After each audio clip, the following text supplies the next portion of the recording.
اب غامدی صاحب کا کروڑوں کا خرچہ ہے مہینے کا،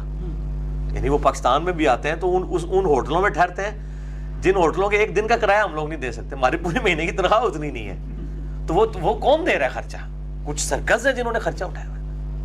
ٹھیک ہے۔ اس طرح جو لوگ وقف ہوئے ہیں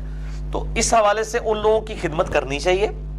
اور اگر وہ اپنا کوئی مینج کر سکتے ہیں سورس تو کر لیں، زیادہ بہتر ہے، لیکن ان لوگوں کی مدد ضرور کرنی چاہیے۔ غامدی صاحب آپ کے بقول وہ حق بتاتے ہیں نا،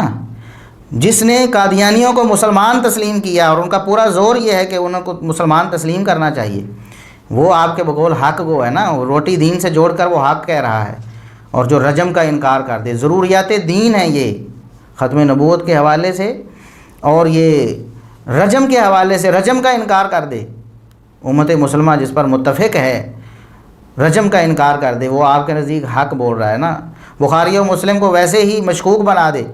اور کہہ دے جناب سنتیں تو یہ ہوتی ہیں جی، بس گنی چنی چند ایک سنتیں ہیں جی، باقی کسی حدیث کی کوئی ضرورت نہیں ہے جی، بس جہاں دل چاہے لے لو جہاں چاہے چھوڑ دو، یہ آپ کے نزدیک حق گوئی ہے نا جی۔ عیسیٰ علیہ السلام کی دوبارہ دنیا میں آمد، ان کا نزول، اور اس وقت جب یہودیوں نے انہیں شہید کرنے کی کوشش کی تو آسمانوں پر اٹھا لیا جانا،